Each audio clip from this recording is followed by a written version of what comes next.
नमस्कार दोस्तों, मेरा नाम है राज के वर्मा और आप देख रहे हैं रिपोर्टर जी। हरियाणा में विधानसभा चुनाव होने, ऐसे में आज बात करेंगे गुरुग्राम विधानसभा की। और गुरुग्राम विधानसभा पर अगर सबसे ज्यादा घमासान कहीं मचा है तो वो बीजेपी में मचा हुआ है। बीजेपी में टिकट मांगने वालों की एक लंबी चौड़ी लिस्ट है।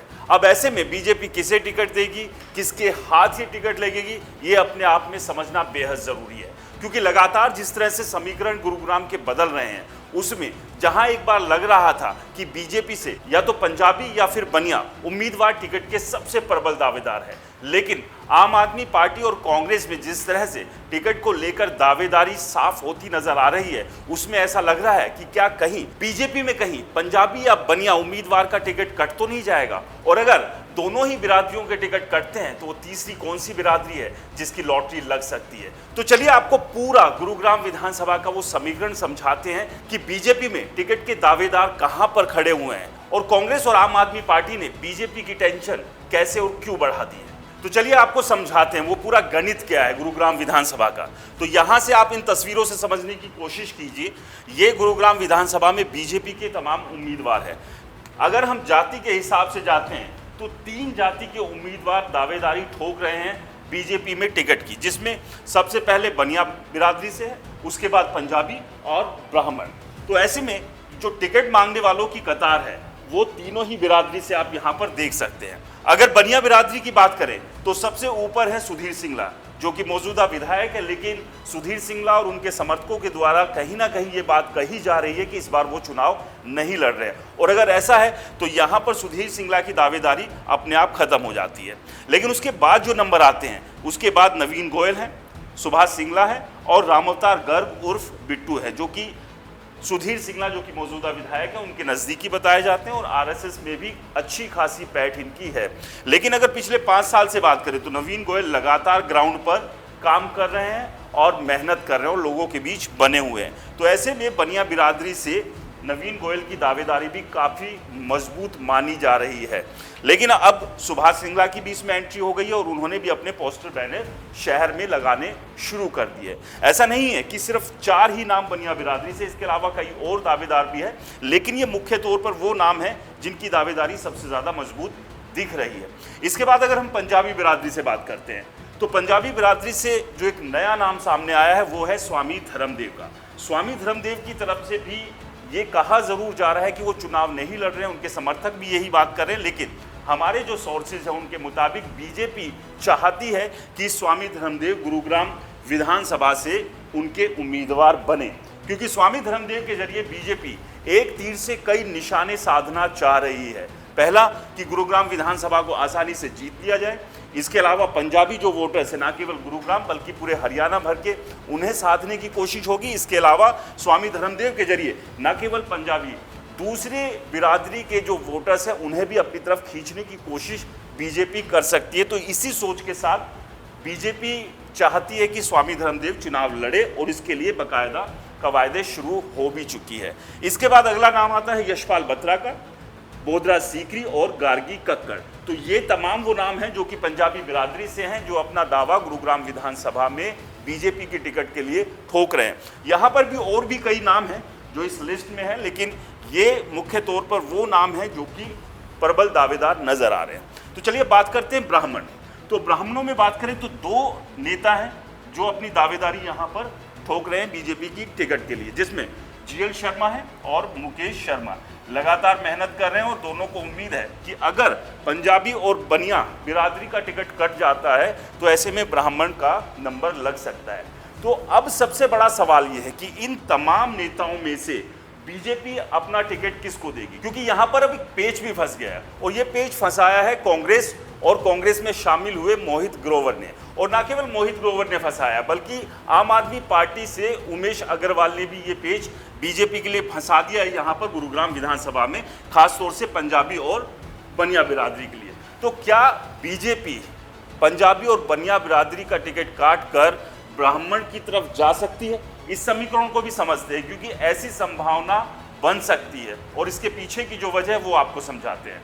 उससे पहले ये जानना भी बेहद जरूरी है कि कांग्रेस और आम आदमी पार्टी के वो कौन कौन उम्मीदवार है जो इन दोनों पार्टी से टिकट के लिए दावा ठोक रहे हैं। तो कांग्रेस की बात करते हैं तो कांग्रेस से 3 जो दावेदार है वो सबसे प्रबल दिखाई दे रहे हैं, जिसमें सुखबीर कटारिया जो कि पूर्व में मंत्री रह चुके हैं, विधायक रह चुके हैं, लेकिन 2 बार से 2014 और 2019 से लगातार कांग्रेस की टिकट पे चुनाव लड़ रहे हैं, लेकिन जीत से अभी दूर है। इसके बाद पंकज डावर है और मोहित ग्रोवर जो हाल ही में कांग्रेस में शामिल हुए थे। मोहित ग्रोवर ने 2019 के चुनाव में निर्दलीय दावा ठोका था और 48,000 वोट जो है बीजेपी के उम्मीदवार सुधीर सिंगला के खिलाफ उन्होंने पाए थे, लेकिन वहां जीत नहीं मिली थी। लेकिन आम आदमी पार्टी की बात करें तो 2 यहां पर ये नेता दिखाई देते हैं, जिसमें उमेश अग्रवाल है और सारिका वर्मा है। उमेश अग्रवाल पहले बीजेपी में थे, लेकिन बीजेपी ने जब उनका 2019 में टिकट काटा तो बीजेपी से मन उनका खराब हुआ और उन्होंने पार्टी छोड़ दिया। अब उमेश अग्रवाल आम आदमी पार्टी में है। तो 2 नेता जो दिखाई दे रहे हैं यहाँ पर, इनकी दावेदारी ये माना जा रहा है कि आम आदमी पार्टी से काफ़ी मजबूत है। इसके अलावा भी दोनों पार्टियों में काफ़ी नाम है। बाकायदा कांग्रेस की बात करें तो राज बब्बर का नाम भी रहकर बीच बीच में आता है कि क्या राज बब्बर को भी गुरुग्राम से कांग्रेस चुनाव मैदान में उतार सकती है, इसकी संभावना भी बताई जा रही है। लेकिन अब मोहित ग्रोवर यहाँ पर आ चुके हैं, तो ऐसे में मोहित ग्रोवर के कांग्रेस में शामिल होने से, मोहित ग्रोवर पंजाबी बिरादरी से आते हैं और पंजाबी बिरादरी से अब कांग्रेस के पास एक उम्मीदवार उन्हें मिल गया है।